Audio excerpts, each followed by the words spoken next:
Welcome, everybody, to episode 19 of the official YellowPike Media podcast, On the Hook. This episode, we're going to do something just a little bit different. Usually we invite a guest in and have them talk about, some interesting thing out in the industry. This time we thought it would be cool to introduce you to a member of our team, a member of our staff. In fact, one of the partners here at YPM, Mitch Cohen, who has a really interesting view of this industry and also the film industry, having kind of worked his way around and through both, and the creative process and how it's different and yet similar for a lot of things we do here at YellowPike. Hi, Mitch. Hey, Rick. How's it going?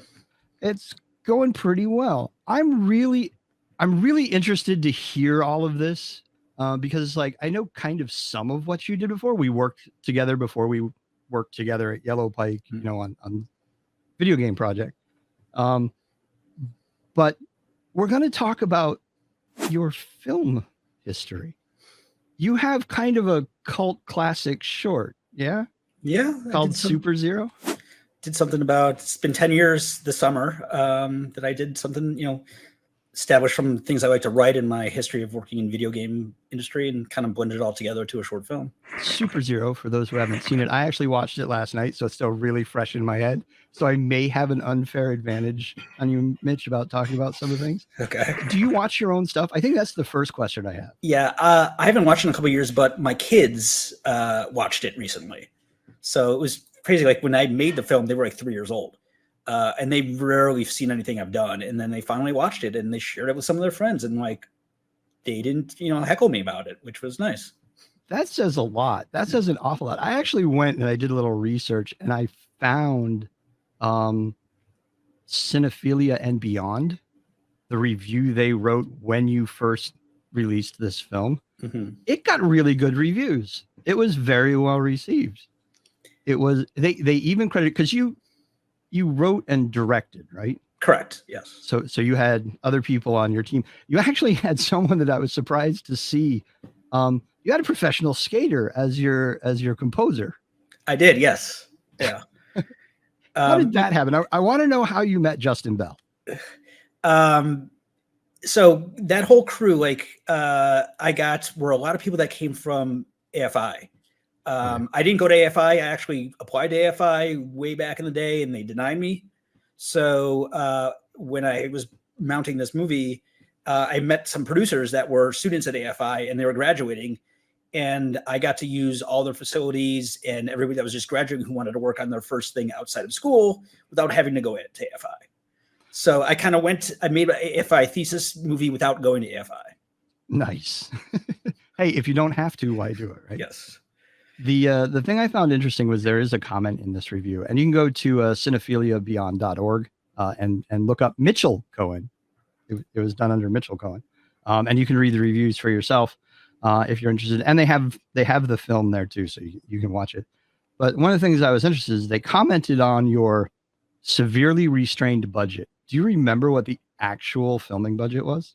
It was, in relative terms, maybe $12,000 total. And this was a 5-day shoot. The crew of 20 people. So when you're working at that level, you're not really paying anybody. All of it goes to you make sure they're fed. Everybody's happy. They're enjoying their day. And these people aren't making money. So how do you make it a good experience for everybody? It's not about me. They're not there because they might like my vision. They want to help make the film and they're about it, but it's about them. Right. So how do you work together? How do you get them excited? How do you get them motivated to show up at 6 o'clock in the morning and work 12 hours for 5 days in a row for something that, that all they can really talk about is they worked on it and show a couple clips of it. They don't really get as much out of it as I would. So how do you make that work at level of people that are very talented as well? I can get my cousin to come help me out, but is he going to be able to do anything? No. So I wanted to work with the best people I can find. And as long as I made it equally beneficial for them as for me, I think that helped in the end of the day. Yeah, I was actually really, really surprised by some of the performances in the film. I was because you do kind of have that mindset a lot of times when you hear, oh, I made an indie film, low budget, just with some film students. You sort of kind of get that sense of more freshman film students than you do the idea of graduates and people who have probably got 1 or 2 of these under their belts and really, really made a solid production across the board. Yeah. At the same time, though, while you were making this, you were also working within the advertising industry, or kind of maybe the advertising side of the games industry, making game trailers. Yeah, so that kind of fed in. I was kind of doing them at the same time, but they were unrelated, but they ended up feeding off each other. So the best thing when I started working in gaming is two things: is making trailers, is tell a story in 2 minutes. What are you trying to say? What are you trying to do? And I'm making, a 15-minute movie, which, relatively for a film is short, but there was a lot of story to be told in 15 minutes. So how to be, judicious with time and visuals and story aspects. I learned a lot of that from the editing room for doing trailers. And then also for epicness, when I was doing trailers at that time, it was the beginning of when you can kind of detach the camera inside a game when you're capturing it. So you can set the camera wherever you wanted to. So being able to, for free, move a camera in this giant game world, move characters around, freely, have other people on their machines moving them around, have the camera floating in, telling a story that way in an epic scale, but like doing it in the editing room at the time when we were recording it. So I can try stuff that normally I would never be able to try because I can't afford to be shooting all the time, practicing stuff, spending my own money learning how to filmmake while I'm doing it. Right. So you were kind of blending two disciplines in a sense. Yeah. And on top of that, just in gaming, the culture around gaming and how people really get behind certain things and what's authentic to them, like making sure my film spoke authentically to the audience and not pandered to them and stuff like that, because it's very easy to do. And it's YouTube. You put something up on YouTube, they're like, "This sucks, you're horrible." And I spent I spent years putting something together. Within 3 seconds, like it's over and I'm done. And like you get that instant response, which could be terrifying. So I put the time into to learn about the community more as I was, it was my first job in gaming. So learning about my audience, I came from gaming, I understand gaming, but like this is when YouTube, was first coming big and all this stuff. Like I wanted to make sure that I'm spending time not only telling the story I want to tell, the way I want to tell it, but make sure I appreciate the audience that's tuning in to watch it. Do you remember what game you were working on while you were filming the movie? I had just finished Batman Arkham City doing trailers. Nice. For that. Yeah. So yet another weird intersection, because the studio I was working at the time, we helped out a little bit on that title. Yeah. So I think that's something about this industry in general, is you will end up working with people knowingly or unknowingly, and then end up working with them knowingly and intentionally later on. It's a very small industry here, which is why I think YellowPike works so well, because we have very diverse backgrounds like you just described, and we come here and we kind of know each other, or have known each other, or known of each other, and we end up working with people we really trust and collaborate with, and put out really great content for clients. How do you compare filmmaking, just kind of your own passion and own vision, to working with a client to bring their vision into the world? It's collaboration. So like, it's not my money, it's their money, and they have a job and they can lose their job. Like they're entrusting us with what they do for a living and being successful. So if they're not successful, we're not successful. So it's make sure whatever, they need to accomplish, we understand what that goal is very intimately. It's either say, hey, go viral, or we want tons of audience, but how you get there is it takes a lot of finesse to tell the story right, or to execute on a project correctly. And so look at the process of making a film. It's very small parts that become a big whole. So it's the same thing, like each little thing in a campaign affects the global campaign. So when you make one decision, it has a domino effect other places. So it's kind of like seeing the vision in a granular level of what you want to make, and then also at the macro level at the same time, to make sure it's all in concert together. So you kind of have to see the beach and the sand at the same time. Correct. Interesting. Is this what you always wanted to do when you were a kid? Did you say, I want to be a filmmaker and a creative, and I have this vision of where I want to be? I had zero interest in creativity when I was a kid. I was into sports, and my whole life was sports. I love films. I love movies. I watch a ton of movies, like with my dad and stuff, like movies that no kid my age would watch, like black and white noir film, like everything. Like I had a great vocabulary of filmmaking, but I was never into the creative process at all. And then I went to college, and they put me in the art dorm with the art students. And I thought, oh, this is cool. Like I got to like get exposed to things at the same time, get to hear about it while I was going to business school. And then I could take an elective. So I took a basic film production class, knowing nothing about how to do anything. Right. And I got hooked from there. I made a film that year. I didn't know anything about writing or anything like that. And then in my class, the other kids that made short films, someone made a film about like, fixing a bicycle or a first date or something like that, something kind of benign, but it was like the first experience doing it. And I did this film about two hunters that went into the woods and got drunk, and one accidentally killed the other one. And he freaked out. So he buried him in the forest and left, but he didn't realize he buried him with the keys to the car. And I showed it, and it was horribly produced. I mean, it was ridiculously bad, but like, but it was all you basically, right? Yeah. And some kids in the class. So, like I had them on set, and I hired my friends to be the actors. So it looked awful, but like people laughed, and I've never had that. I've never had anybody react to something I've done before. I played sports. It was like, yeah, you scored a goal, woo. But like to have made something, brought it to another environment and played it for someone, and kids were like really into it and asking me questions. Like I didn't understand that was something that happens. So I kind of got the hook there, and I went into, I didn't go to a real film school. So I went to, it was like, kind of like a minor. And then when I left school, after getting my business degree, I went back to Chicago and started making like small independent films with people I can find there that were in the industry. That's very cool. I don't know why, for some reason, I always had that sort of Spielberg, J.J. Abrams backstory in my head for you. I didn't realize you had no interest going. No, my parents were not happy. Trust me. That seems to have also been true about JJ and Steven, so you're probably in good shape. Yeah. Do you look back on that piece of the journey and say, I wish I had earlier? No, because, there's a technical side of creativity, and there's life experience of channeling that into what you do. So my job as a creative person is not always to have the biggest, greatest idea and how to do everything. Like it's a collaborative art form.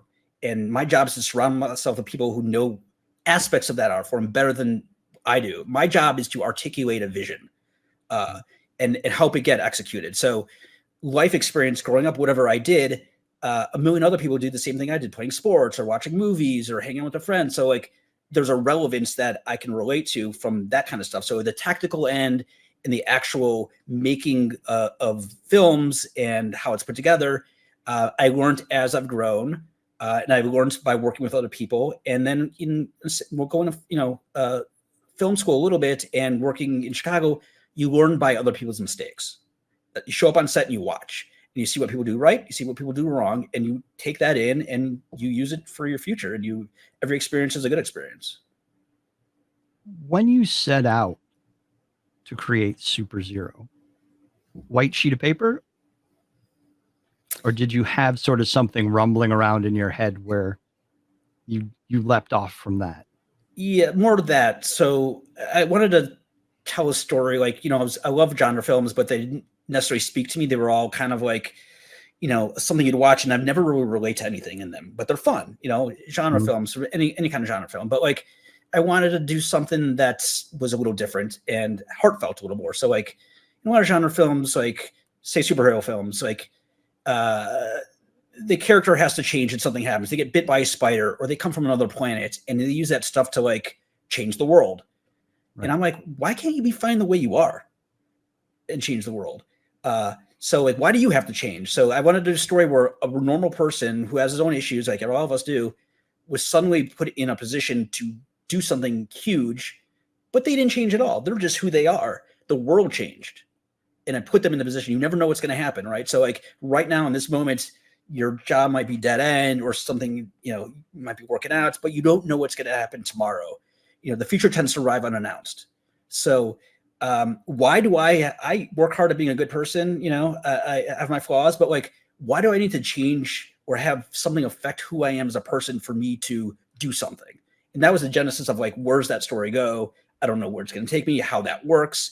And so I was kind of trying to figure out a way to make that happen. And then the story finally came to me. So you made a zombie movie. I made a zombie movie.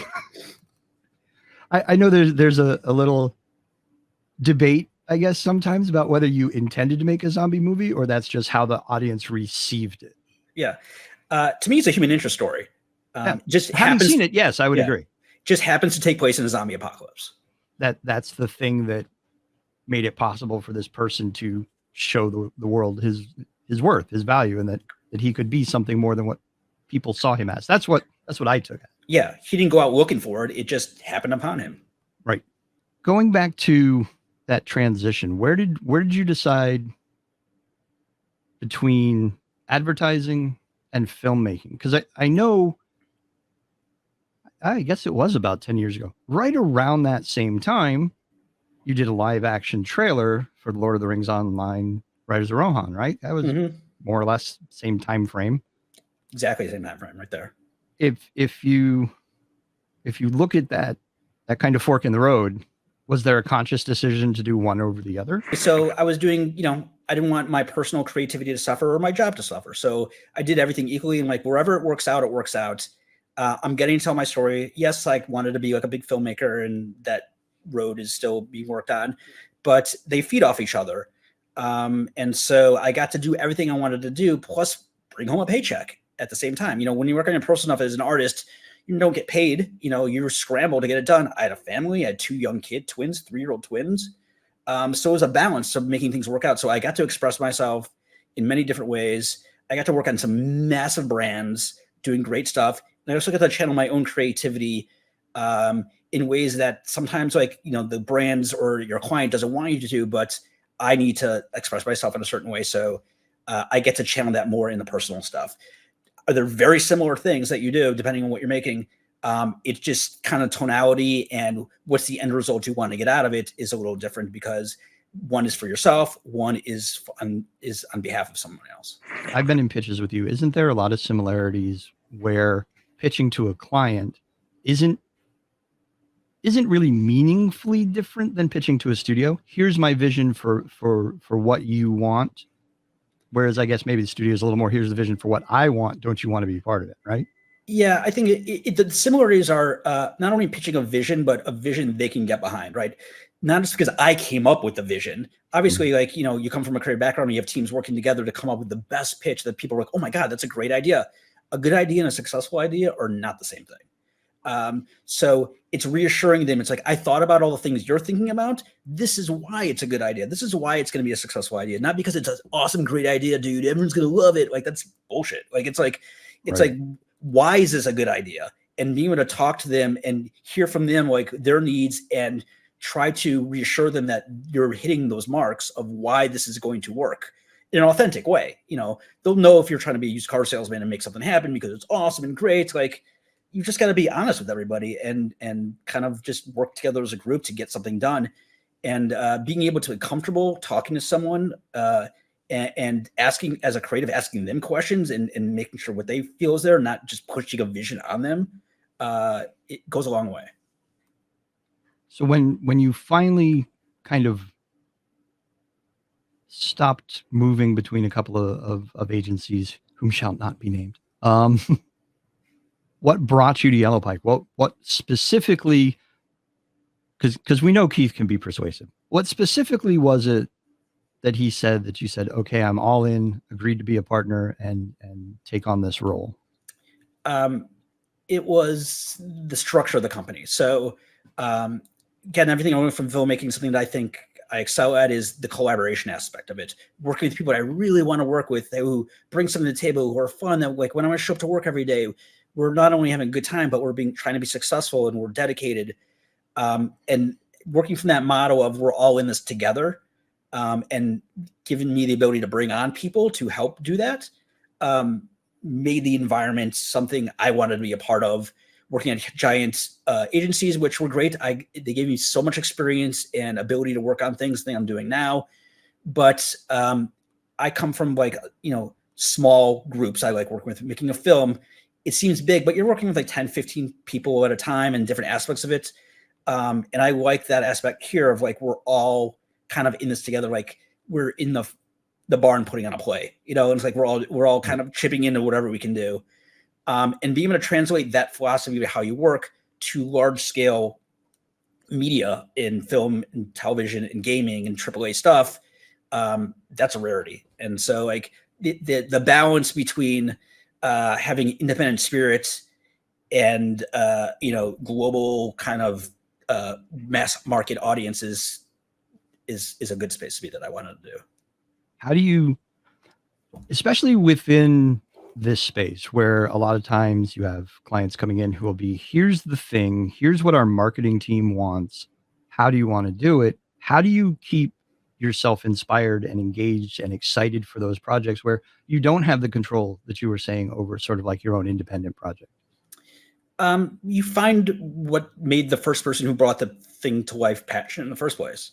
Somebody, by the time it comes to us, whatever it is, it's in development pretty far, or it's from some kind of a legacy brand or something like that. So like what made the developer excited about this in the first place and capture that same vision, or what made this franchise successful for 4 iterations, and find what that is and translate that to what we do. So maybe like the genre is not perfect for things I love, but like to get excited about something, I can understand why people get excited about things, and I can still feel the same feelings other people feel.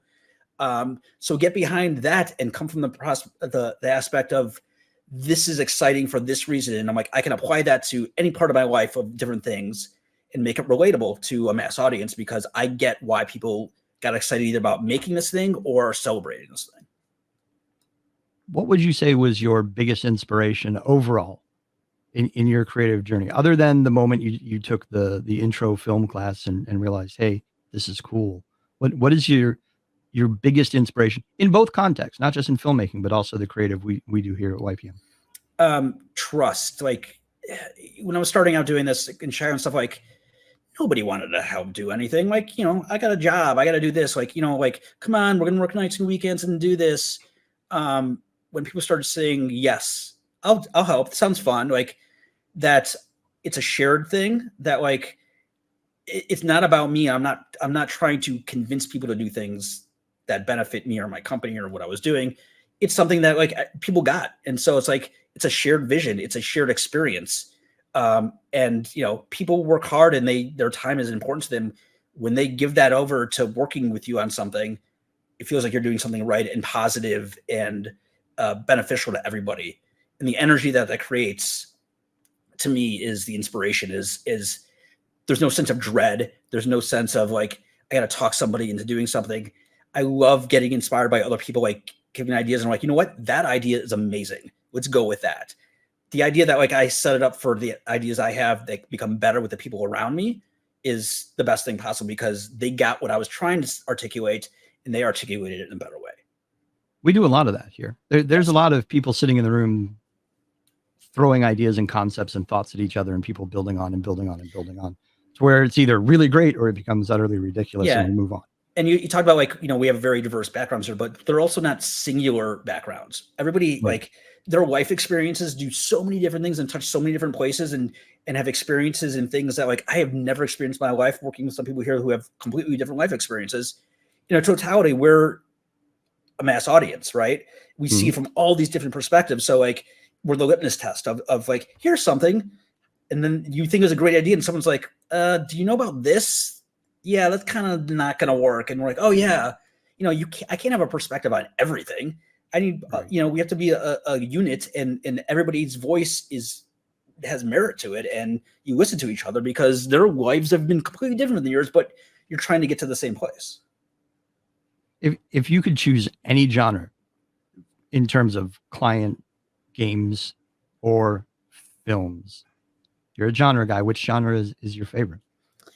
As far as gaming, I love shooter games. So like, that's kind of my favorite thing to work on, and world building games. So like games that take place in a universe that is not necessarily untapped, but you can play around in as a marketer. You can use to bring to life something that's not contemporary necessarily, but something you can be lived in. And how do you bring that feeling of being lived in? Gaming, the experience of gaming is you live vicariously through a character, whatever you're doing. Like, how do you extend that beyond the game itself to a feeling that somebody has when they want to play the game? How do you articulate that? So I think that's really great. So like shooters and world building. And in film, I tend to have like a little bit of a reverent sensibilities to comedy and like dark comedy. Like I call my tonality, it's kind of like absurdist, plausible absurdity. So like it's ridiculous stuff, but like that's possible. And then, you know, when I first started doing video work in gaming, as far as like doing shoots, like a lot of that comedy was big at the time of when I was doing stuff. So I got to work on like Lollipop Chainsaw. I got to do a bunch of videos for in other games that like that sense of humor for like at that time, like it really resonated, and a bunch of stuff I pitched, like people wanted to make it because that was like the flavor of the month at the time. Lollipop Chainsaw. Okay, that actually tells me a lot. If anybody remembers that game, then now you know way too much about Mitch. So you mentioned you're still kind of got a couple of fingers and toes in the filmmaking pool. Is that an eventuality? Is that where you want to go back, or is it something you just kind of still want to pursue a little bit?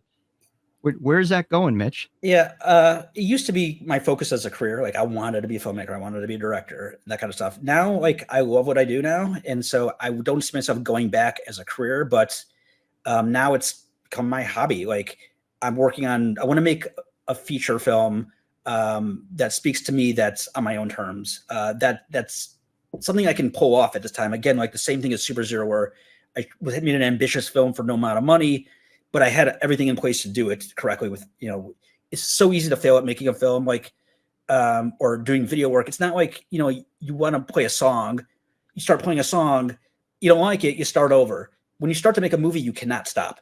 You got to finish it because you get one shot at doing it. So the planning and stuff went into like the short form stuff that I was doing. I'm going to do that again in a long form piece, and something that I can accomplish, and something that really resonates with me. I'm playing around with a bunch of stuff, but like when that happens, then I will take the time to make it happen, and then kind of still do what I do now. Like it's not like one or the other. Again, they all feed off each other. Have you ever thought of a director's cut of SuperZero? 10th anniversary director's cut? There is no director's cut because of how the short thing we shot. It's all there. Like it was all planned out. Every shot was planned out. So the edit was done before I even shot it. You know, there's a little bit of finessing, but like I didn't shoot anything that did not make it on screen because I had to be so judicious with what I was doing that there was no room to play around. The script is what was going to end up at the end of the day. So there was no opportunity to say, well, try it this way. Everything was. There was a couple of things, but performance-wise, or, you know, a line here or there, but story-wise, like it couldn't be touched. You know, there could be jokes here and there. We tried that stuff, but as far as like the story changing it all, like the story was the stories, and we were committed to doing that. That's impressive. Hearing that is like, you never hear that in terms of big blockbusters. You always hear, we didn't know until we edited it together that we had a hit, or there was 6 more months of reshoots and additional dialogue recording and just all of this other stuff. It's almost like, I guess when you have budgets that large, you're just like, here's your toys, see what you can do. Yeah, but not everybody. It's exponentially, things get more difficult. But again, like if you have a vision and you articulate it to the different groups the right way, and you listen back to them, like they got your back. They want to see it be successful too, right? So it's like, you know, sometimes you start CG work before you even start shooting the movie. You know, like like because it takes so long to do some of that stuff. Right. So everything's happening so concurrently. As long as you're constantly talking to your group, working in a collaborative sense, staying on the same page, listening to other people, you know, it stays coherent and it stays focused. And red flags, when they come up early on. They're like, hey, I thought ahead about this. Here's a problem I see ahead of us. That's great. Let's take care of that now. So we're not waiting till fix it in post. Right. Do you have your next story? Do you have that nugget in there somewhere? A couple things. I don't know which one it's going to be yet, but it's, you know, it's not going to be zombies. It's not going to be superheroes. A little more grounded, like contemporary sci-fi-ish kind of thing. Contemporary sci-fi. Yeah. Okay. Well, I mean, we are living in the Blade Runner future, so have fun with that. You are in LA, so you got everything you need. Yeah. A sci-fi piece set in a contemporary setting. It can be, okay. You know, yeah. Gotcha. If you had 3 things for someone who's thinking about either career path, I'll give you 3 in each, in filmmaking and in advertising, creative marketing. what would those 3 pieces of advice be to someone looking to get in either path? For filmmaking, it would be like you're alone till you're not. So prepare to like, write 1,000 versions of a script. Getting people ready and excited. You got something working when you get people excited. The tenacity of not giving up. It's exhausting, but you got to stay grounded because it can go south real fast. Collaboration is the most important thing. Once you start working with other people, that's your savior for both emotionally and performance-wise. And then for marketing, a lot of that stuff translates like, the room that we work in here at YellowPike, when we're doing collaborative stuff together, it feels very free form and it feels very supportive and helps the projects grow. Even talking to the clients, like going back and asking questions that sometimes we ask them questions, we can tell nobody else has asked them those questions because they're like, I don't know. That's great. Like, so like knowing that we're really breaking down their ask to us to make sure we get what they need done, that we're asking at such a granular level that, so when we're preparing to pitch them what we want to pitch them, we completely understand what they want. And between the filmmaking and the marketing, those are the same. But financially, like depending, for when I was making films, it was my ass, it was my money. It would suck to fail, but it's my own responsibility. Here you have your client responsibility, you have their company's responsibility, I have my staff's responsibility, and you have a lot of more things going on. So taking the time to make sure you're right, it can be a little stressful, but again, that collaborative aspect of working together kind of takes that edge off to ensure that we all got each other's back. When you think about SuperZero specifically, do you go back and kind of reread reviews or try and kind of get a sense of here's what I see now, and to me the review is either fair or unfair? It's weird, like because I made it 10 years ago, so like my perspective on life has changed in 10 years, so I see it differently now than I saw it when I made it. Right, I was closer to the age of the talent in the movie now. Now I'm older and I have kids that are growing up a little bit, so my perspective of looking at that character has changed a lot. And so to me, that's a thing. That's a successful thing, is like you can look at something a different way at different times in your life and it still resonates in different ways. So that really worked for me then as well. But what I would do different, I don't know if I would do anything different. Like, oh, I wish I would have done that. The things that I learned, the mistakes I made were a rite of passage that you have to go through. So yes, you're going to fail at certain aspects of doing things, but like, you have to do that to get better at the craft you do. You can't be making films all the time. You have such limited time on set doing stuff that you have to learn from every experience. And some of those are going to be positive and some of those are going to be negative. And as long as you learn from that, great. Like I read all the there's thousands of comments. There's probably like 2,000 comments maybe on the film. And I've read them all over the years, not at one sitting, but like, some of them are like, whatever. Yeah. But some of them are like, oh my God, that's great. Like I'm better for reading that, what I can do next time, because somebody had a great thought that I'm going to apply that to my process of something else. Like it's up to me if I want to, what I want to make of that stuff. Right. If I want to like be insulted by it, that's fine. But if I see something like positive or constructive criticism in it, like that only benefits me in the process of what I do next. I'm going to read you something. Okay. It's actually from the review. Okay. And I just kind of want to know, how did it make you feel then and how does it make you feel now? The general atmosphere and honestly positive, hope-inducing tone of the narrative makes this short film a true delight. You were trying not to smile. I saw the little twitch. I like that because again, it's like humility and humanity, but an absurdist, crazy zombie world. How do you balance that in an authentic way to me was a difficult thing. But again, like how would this be relatable to me? What are parts of the character in the story that like in a very base level can speak to anybody, and then do something absurd on top of that? That can fail very quickly, that like it's incoherent and you have no idea what's going on. And I thought I found the balance, and something like that, the statement like that kind of reinforces that other people thought that too. Did you learn anything about surviving a zombie apocalypse? I learned that it probably smells really bad. How long? And it's never going to smell better. I just wanted. This isn't me. I'm reading Jared's questions. These are apparently the things he's dying to know. Okay. How long do you think you'd survive?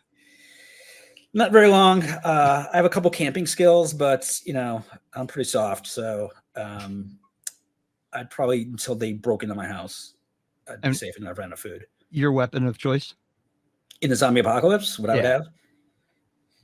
I had thought a few years ago I had watched No Country for Old Men and the Javier Bardem's cattle pod thing. I think that would be great to have. Like, you can always refill with compressed air. Yeah. And if the zombies are walking zombies and not running zombies, you can probably dispose of them pretty quickly, dispatch them. You could bob and weave from walking zombie. Is that what you're saying? Okay. Yeah. I hear you. Mitch, thank you for this. This is so cool. I love that we have the ability to do these kind of podcasts where we let people meet the team, learn some of the other things that we do. Hopefully we'll do some more in the future with other team members talking about, like you said, we have a very diverse group here that have really interesting backgrounds. And I think sharing some of that as we go forward in podcasts when we can would be really interested for people that are interested in the industry and how we all got here and that everybody kind of had a different career path. There's not one. Right. And this industry as a whole, the gaming industry as a whole, is really, really conducive to taking in, I guess, all the strays of all the other industries and saying, yes, we have a space for you here. So thank you very much. Anything you want to share, any parting thoughts on the 10th anniversary of SuperZero, creative marketing, or generally just creativity itself? We get to work in a playground. It's business, it's a job, but we play make-believe on a regular basis, no matter what it is. If it's creating videos or doing static art or working with creators on their own platforms, we get to think about visions and be creative. And, that's a very lucky place to be, having a career, working in that kind of industry. We're not doctors, we're not curing cancer, but we get to do something imaginative and inspiring, and something, when we do it, you see it in the real world, which to me, I always think about how lucky I am to be able to do that. I think that sums it up very nicely. We say that in-house for those listening and wanting. We actually say that in-house a lot. We're not curing cancer. It's serious. It's a business. It's an industry, but we get to have an awful lot of fun with what we do. This stuff isn't life or death. This is entertainment. It's fun. And definitely there are a lot of very fun moments. If you question that, just Google YPM Olympics. You'll see. Mitch, thanks again. It was great having you on. Everybody else, if you want to learn more about YellowPike Media, you can just go to yellowpikemedia.com.